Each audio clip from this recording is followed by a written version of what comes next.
So Richard Carrier has claimed that in Philo of Alexandria, as he's discussing, there is essentially an angelic figure, a celestial figure named Jesus. What's being talked about there, and this is one of the strong arguments against that view, is Philo is doing his usual sort of allegorical and symbolic interpretation of Jewish scripture, and he's discussing a Jewish text in which there is a character, a historical individual, right, named Joshua, right? And Joshua gets rendered in Greek as Jesus, which then becomes Jesus in English. And so both the fact that that's an allegorical discussion of Philo allegorizes everything, right? And so it doesn't mean that anyone believed the question of whether there was a historical Abraham, there was a historical anyone, but we read those stories and we say these are, myths, legends, whatever they are, about purported human ancestors, right? And in this case, it's a discussion about a historical high priest, but it's allegorized. And Joshua is a very common human name, right? We have typical names for angels, right? You get before they were Teenage Mutant Ninja Turtles, right? Raphael and others were, angelic figures. So I guess there's a parallel we could draw there, but that's not where I'm going with this. But, angelic names are distinct, right? They have certain characteristics. And eventually some of those become human names, right? As, the centuries pass, right? So nowadays you might have a Gabriel and a Michael. But those start out as angelic names that are not found applied to humans. And Joshua was a human name, right? It's the name of several characters, right? Whether actually historical or not, right? Who are purportedly historical, right? They're people, characters in the human realm.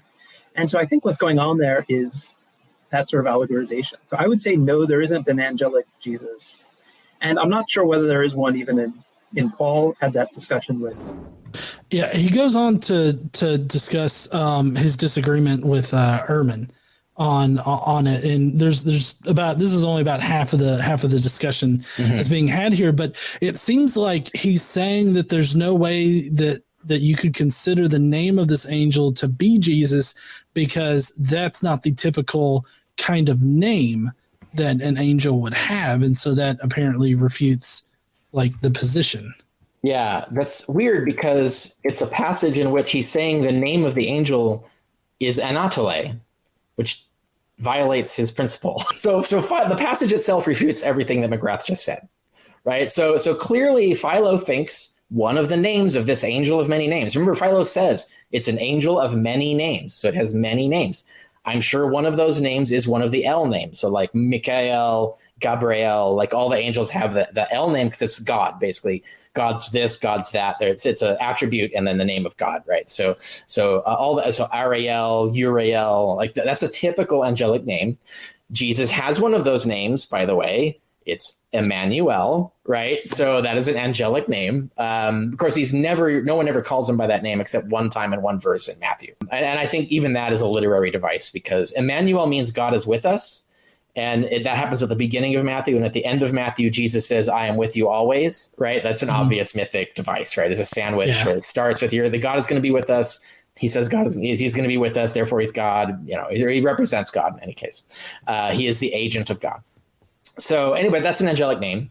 But that's an example of how Jesus himself has multiple names. He has Jesus. He's Emmanuel. He's the Lamb. He's the Logos. The Logos is another angelic name, right, that is not ending in L. So Philo talks about this angel. The angel is the Logos. His name is Logos.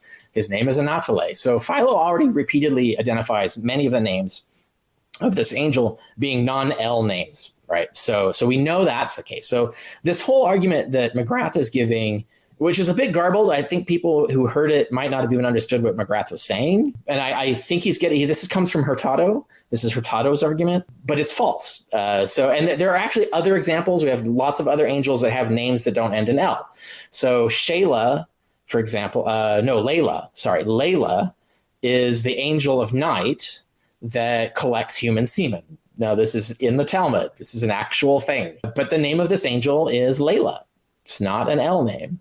The Metatron. Metatron is not an L name. There are other names. There's lists of angels in other books, ancient Jewish books that include names. I was trying to find some examples right now, but I can't find them on the fly. But I have a list somewhere. But there are other angelic names that don't end in L, that don't follow this rule. So that argument is dead in the water. Like it's contrary. It's directly refuted by the very passage that he's talking about. It's refuted by Philo multiple other places, and it's refuted by other evidence of Jewish angelology. So that's not a sound argument.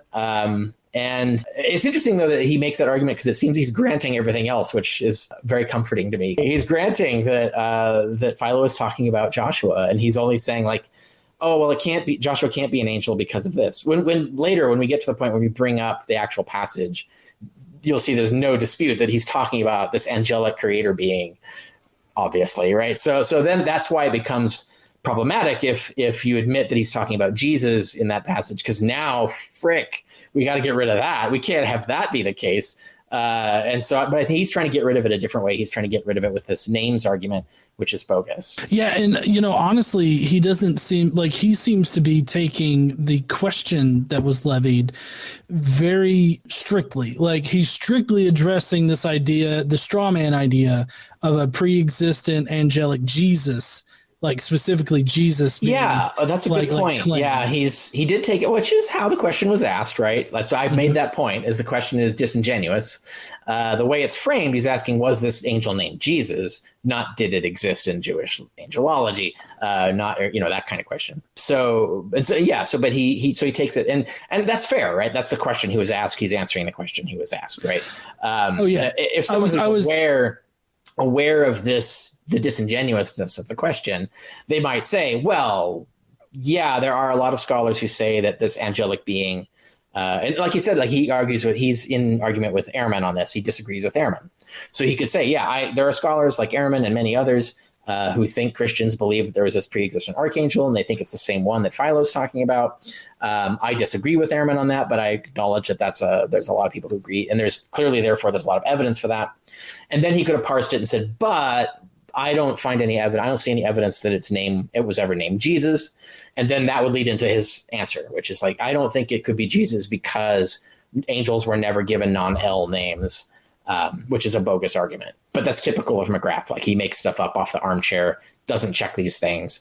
He just trusted Hurtado, and Hurtado said this, which is astonishing. Like Hurtado, of all people, should know there are lots of angel names that aren't conforming to the L format. Nonetheless, he says this, and McGrath just believes him. He doesn't check. And I find this in biblical studies a lot. It's like people just believe things. Like if someone tells them something, they just believe it, and they don't check, right? Like, and that's the thing. Is like if you hear that, you go, "Oh, is that true? Interesting." If you know anything about angelology, you go, "But what about the Metatron? What about Logos? Like they're angels." Mm-hmm. Wait a minute, Philo's saying this Anatole is an angel. What? Right? So anyway, that. People should check, right? And if you check, you find, which is what happened to me, is I checked, and then I found like, oh crap, yeah, there actually are these things. So anyway, that's just annoying. But I think that was probably the least annoying wrong answer I've ever heard from James McGrath on something. So,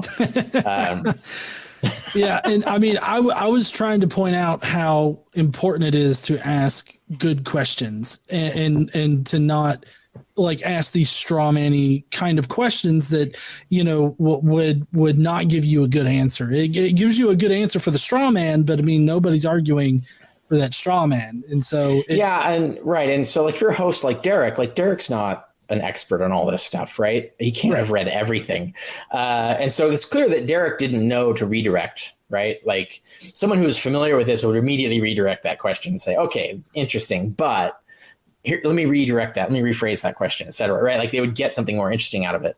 And this isn't a criticism of Derek. Like he can't do that, right? Like he can't be an expert on all of these things. So it's not possible to do that. But it is worthwhile when hosts can get up to speed on things like that and then know to ask a follow-up question. This is a common thing like reporters, when journalists interview presidents, for example, this so often they fail to ask the obvious follow-up question. Like they don't do a redirect. So like even some of the most famous and accomplished journalists will fail at this. And so I think like in this, everything is so hyper technical it's hard to even know what redirect to ask, right? Like you're generally not going to know this. And so I can't blame people for not knowing it. It would just be cool if more people knew that and then knew what the follow-up question should be, right? Like, so say like, well, that was a somewhat disingenuous question. Let me parse it into like another question and see what your answer is to that, for example. And there's no way, for example, Derek would know the angel argument, the name argument that McGrath just made is false, right? There's no way he would know that. Like the only way I know that is because I did a 6-year research project on this thing. And then I read a bunch of stuff. And so I know a lot about angelology. And so I know immediately that claim is false, but that requires doing what I do, which most people can't, right? I don't have time. Oh yeah, definitely. I wasn't trying to say Derek did anything wrong because he did get a super chat and he just read it straight and everything. I just think that better formulations of questions when you're doing those kinds of things is always pertinent. We do have the other half of his answer to get through. Cool. But my wife, KC, does have an interesting question that she sent as a member chat. I can't show it on the screen, but she says that there are some comments in the chat about various criticisms of Greek translations. How does Dr. Carrier go about translating what in what context? So how does Dr. Carrier go about translating and in what context? Yeah. So I've talked about this on another show, but oftentimes I need a dictionary because I don't automatically know all the vocabulary, but I know all the grammar. But sometimes I can read at sight, right? And so there was this particular example. I can read the whole Philo passage that we're talking about. I can just look at the Greek and immediately read it because it's the words are common. It's clearly written. There's nothing confusing about it. But if I want to like go in and dive in and like double check things, like maybe I'm wrong, maybe I know something incorrectly, maybe I'm mistranslating. I don't know, right? Like so, I'm always like self-critical that way. One of the best tools for this now in my New Testament studies course, I teach a tool that is free and available to everybody, which is the Perseus website. So you can go to Perseus at Tufts. It's the Tufts University. The Perseus site allows you to do search Greek words if you know how to type them in correctly, and it'll parse the grammar. It will show you a dictionary entry, and you can click it and get the full dictionary entry. And the dictionary entry they include is the authoritative dictionary entry, the Greek English lexicon that all scholars use. So it is a top-notch ancient Greek lexicon. And so I teach people how to use that in my course. The Perseus Digital Library, it has tons of classics. So you can go into, if you go collections/texts, which is on the screen top left, that leads to like, you can go find Josephus with Greek, and then you can click to the English and back and forth. It's a little clunky. It's not the most streamlined, but it has the English and the Greek. It has a lot of Latin now, even Arabic and stuff for people who are interested in all kinds of weird sources. But if you go to the top, so go all the way to the top again. Yeah. And to the top right, you see all search options. And if you click that brings you down below. Just actually click the word all search options. Yeah, so people can see. Now that gives you how to search for the Greek. You can also search for Latin, by the way. They have the leading Latin dictionary in there as well. And it parses the grammar of the Latin. But also you can do the Greek, and it has a little chart up there that shows you how to type. So for a Greek symbol, what letter do you put in? They have like a kind of a translation code, transcription code for you to use to tell the computer what Greek you're looking at. And if you look on the left, you see sort of down at the bottom of the screen is English to language lookup.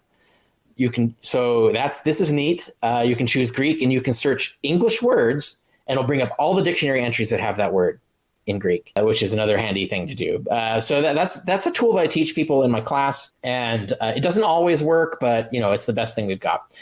There are other tools. So I go into there are other English to Greek translation helper tools available that are free. Now there's one that I use that is not free. It's a subscriber service, which is the Thesaurus Linguae Graecae. So you can just type that in. If you type it in, it'll show you the front page.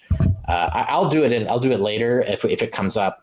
I'll actually walk people through it and show it, so we can go to actually this passage in Philo, because Philo is not in Perseus. So you can't check the Greek of Philo in Perseus, but you can in the TLG, which is what I'm talking about. The TLG is every Greek text, every full book that we have ever published from the beginning of Greek literature, so Homer, etc., all the way to like the end of the Byzantine Empire, so like 15th century. So it has all Greek texts. So it has everything by Philo, everything by everybody, any Greek author you can think of. If it's a full book text or mostly book text, it'll be in there in the TLG. And you can search the Greek. You can search the entire Greek corpus. So you can search words, phrases in Greek, like if you know enough Greek to be able to do that. But also you can go directly to specific authors, look at passages, and get the Greek. And that's what I do. So there have been, you and I know from back channel discussions, there have been people who've like said crazy things about what the Greek says in this passage of Philo. And I said, well, you could go into the TLG and like look and see that that's not the case, right? Anyway, I might give a demonstration of that later. We'll see, but I don't want to dive into that right now. I want to let's get at the things that you've got. If getting at the parsing of the Greek matters, then we'll do that, and I'll walk people through and I'll show how that works. Okay, let's see what else McGrath has. Oh wait, before we do that, I found my other angels. Angels that don't end in L. Okay, Satan, duh. Lucifer. Another name, Abaddon, Metatron, Layla, which I mentioned. There's a Shemihaza, and Enoch and Elijah are also the names assigned to angels because they were turned into angels in some traditions. Sandalphon is another one. Anyway, so this is an example. There are other angelic names, but the Satan and Lucifer is like a no-brainer. That's one of the people like, come on, people. Also, Azazel is another. So Azazel is the L name for Satan, right? So, but Satan is another name that he has. Lucifer is another name that he has, right? So, not all the named angels. Every angel probably has an L name, but not every name an angel has is an L name, and that's easily demonstrable. So, okay, that was McGrath's previous segment. So, we've just destroyed that. Let's do the next argument. Yeah, and just as a side, it seems like Jesus follows that particular pattern, though, because he's got Emmanuel that he's known as, right? Yeah. And that's supposedly derived from Scripture, and then he's also got Jesus that he's also known as. Yeah, so, and it's worth pointing out that so the Jehovah's Witnesses have long argued that Jesus is secretly Michael, which is Mikael, which is an L name, and there's actually so that book, I wrote a blog on this book, but the book itself is great. I highly recommend it. This is a proper peer-reviewed academic study. So it's not just crazy Jehovah's Witness stuff. I don't even think the author's a Jehovah's Witness, but it's an actual serious study. And I did a blog on it where I analyzed what this book argues and what's in it and stuff. I have a footnote in my book on the historicity of Jesus where I said I suspected the things that author proves, right? And so I was so glad to find that book. I was like, oh my gosh, this book proves everything that I suspected was the case. They're not confident in their conclusions, but they do have a strong suspicion that it was a secret teaching already in the earliest times of Christianity that Michael was Jesus. Jesus is secretly the angel Michael, and has always been, and that's just a secret that you want to not leak out, but it leaks out later eventually, right? But this comes from Daniel, where there's Daniel 9 and Daniel 12 have timelines in them that line up in such a way that suggests that Michael is the Christ who gets crucified or Christ who gets killed in Daniel 9. And so whether that's what the authors of Daniel meant or not doesn't matter. What matters is it's easy for someone who's looking for secret messages in the Bible to think that's what Daniel said, right? So you can easily show that this is where, some crazy Bible code Christian is reading, oh my God, Daniel is Michael. And then they're the whole Christianity gets invented just on that. It's easy to see how that would happen. Obviously we don't know that's what happened. We don't have access to the secret rooms and we didn't bug their offices or anything. So we don't know what this moment was or if it happened, but there's a lot of clues to it having been the case. And it's a thing I couldn't prove. And so I just throw it in a footnote as something I suspect, but I don't know if it's true, on the history of Jesus. But that book by that author, I think really strongly argues, strongly enough for my sake, for my interest, that this is more than a speculation, that I think we have actual evidence. It's not certain, but we have evidence that it is the case, that Michael was the actual original angelic name of Jesus. But that's a side note. And again, that's a whole digression. We could argue about it and stuff. If someone wants to, no, it can't be the case. It's okay, well, let's have an argument. There's pros and cons, I understand. And so one can argue that. But there's evidence for this. It's not just something that Jehovah's Witnesses made up. Well, now, one of the criticisms that I generally get whenever somebody presents me with these kinds of poor arguments is that they basically kick a rock and they say, well, you've just got an answer for everything, don't you? And, you know, to that, I generally respond with, yeah, fuck me and my explanatory power. Yeah, because I checked shit. Right. I checked. That's why I have an answer to everything. Occasionally I don't. Like someone will occasionally, very rarely, someone will surprise me of something that I've never encountered before. And I'll go, oh, I've never heard that. I'll have to look into that. But almost never, because I've spent years and years studying this. So I've heard all the arguments. Like none of this is new, right? And when I hear them, I check. Like I go check the literature, I check the sources. And so then I know, right? And that's how I know all of this stuff, right? So when people say like, well, you have an answer for everything, it's like, yeah, because I checked. If you checked, you'd have an answer for everything too, right? Like, so why aren't you checking? That's the question I always have. It's like, why did you just come up with this from the armchair? Like you said, they just kick over a rock and just make something up. And I was like, okay, that's a great way to come up with hypotheses. Are you doing anything to test these hypotheses before you go declaring them, right? So like the McGrath argument that you just made before we get to the next part, that's an interesting hypothesis. Like you say like, oh, you know, angels usually have L names. I wonder if it's the case. You know, I'm going to hypothesize that they were only ever given L names, and then that would be an argument against this, but I should check, right? Like, is that true? And of course, if they check, they find out it's not. And they go, oh, well, that hypothesis is dumb. I'll get rid of it. And so the thing that annoys me is that they don't check. And I don't understand why. Like McGrath has the training. He knows how to check. Like he's been taught to check. Why doesn't he check? Like, and he's not the only one who does this. Like a lot of scholars do this, and it's very vexing. It's like, just check. Like rather than just turn your hypothesis into a fact miraculously from the armchair. Like it's an interesting hypothesis. It might be correct. Like, yeah, maybe that's the case that angels are only given L names, but you have to check it then. It's got to go from hypothesis to fact. You have to go check it. And that hypothesis will fail tests, right? Because you'll very quickly find out that it's not true. And so you have to get rid of it. But the thing that annoys me the most is that they aren't checking. And so I would like to see more people do that. And I know you do that. It's like you even do that to me, which I love, right? I was like, rather than just trust me, you check things. And I was like, yeah, fuck yeah, please do that. That's how you find out. And so, yeah, that's the thing. Yeah. And I mean, you learn so much by doing that because then, you know, you're following citations and you're reading what the person actually said, because that's actually one of the criticisms that I've heard levied at you is that, oh, well, he misuses or he abuses that particular like scholar or that reference or something like that. And so I'm like, oh, well, does he? And so like I find your reference, I go and I have so like KC just the other day was like, I wish people could see your Kindle library. Thank you.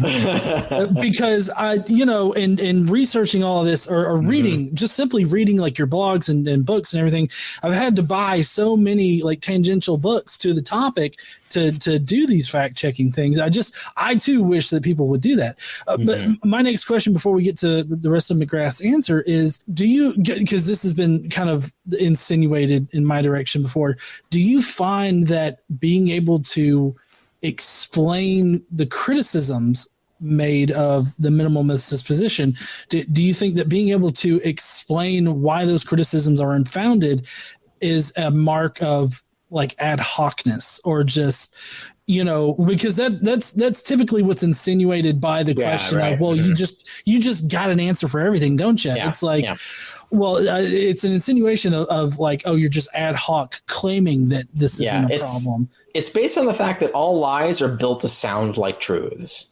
So apologetics is specifically engineered to sound like valid methodologies, right? So saying, like, the example I give is William Lane Craig in the Kalam cosmological argument. They use standard syllogistic argument, you know, standard deductive logic, but then they put bullshit premises in it and then claim, look, logic. And, you know, so it looks exactly like a valid argument because it's valid in the sense that, you know, the logic is valid, but the premises are bogus.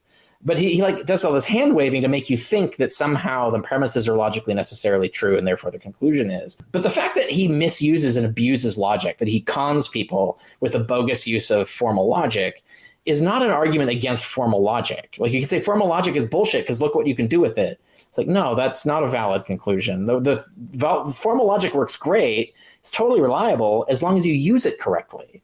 right? And so what's happening is he's not using it correctly. The same goes with Bayesian arguments, like bogus Bayesian arguments. It's not a problem with Bayes. It's not a problem with Bayes' theorem. It's a problem with the bullshit ways that people misuse it. And so if you use it correctly, like that's not the case. So what you're talking about is like when you have, like when I've done the angel thing, I've done all the research on this. I know there are tons of angels, and that there aren't named with L, and I know there are angel names that don't end that way. I know Philo himself is saying that this angel is Anatole. I know he talks about the Logos. Logos is not an L name. So I know that. I already know it because I checked. And so when I come up with that immediately, it's because I checked and I know this argument already. And so I go in, say, oh, but you have an answer for everything. It's like, yeah, that's because I did proper research and I'm telling you facts that contradict the thing. But an apologist who makes stuff up from the armchair, like McGrath essentially just did, like he's getting it from Hurtado, but I think Hurtado is armchair on that one too, because he clearly didn't check either. But still, he's just believing Hurtado. He didn't check Hurtado. Like he just trusted him. And so, but that looks exactly the same. It looks like he has an answer for everything. Like he's asked this weird, obscure question. He suddenly has an answer. Sounds like a good answer, right? To someone who doesn't know anything about it. But the difference between that is that he's just making shit up, whereas I've actually checked the facts. And so my answer is responding by telling you the actual facts that I found when I checked. And whereas, but they look the same, right? So McGrath's claim looks like someone who checked and thus knows what he's talking about, right? Like he gives that air. The way he answered is like people, oh, he must have checked, right? But he didn't, right? But it looks the same. That's the thing, is it looks the same. So when people say, like, oh, let's look at that, that's just like apologetics. And it's like, yeah, the apologetics is designed to look the same as legitimate argument. And so the fact that they look the same doesn't tell you that legitimate argument is bogus. You have to go behind the argument and fact check it to see who's bullshitting and who's not. And so that idea, like you have an answer for everything, is a fallacy in the sense that it's assuming that you're being apologetical.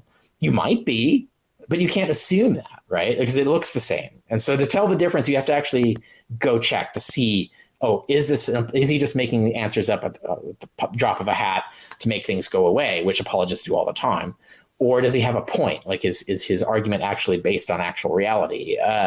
So you do have to check those things. So people who just assume that because it looks like apologetics that therefore it is, they're arguing fallaciously. And that's a problem in general. That's a broad problem, because it means if they're doing it to you, they're doing it to all sorts of things that they don't like. And so this is a bad epistemology. Like they need to fix it stat, right? Because it's going to be leading to them to all kinds of false conclusions if they keep acting this way. That relying on that fallacy is bad. And I don't think people should have that in their repertoire. I completely agree with that.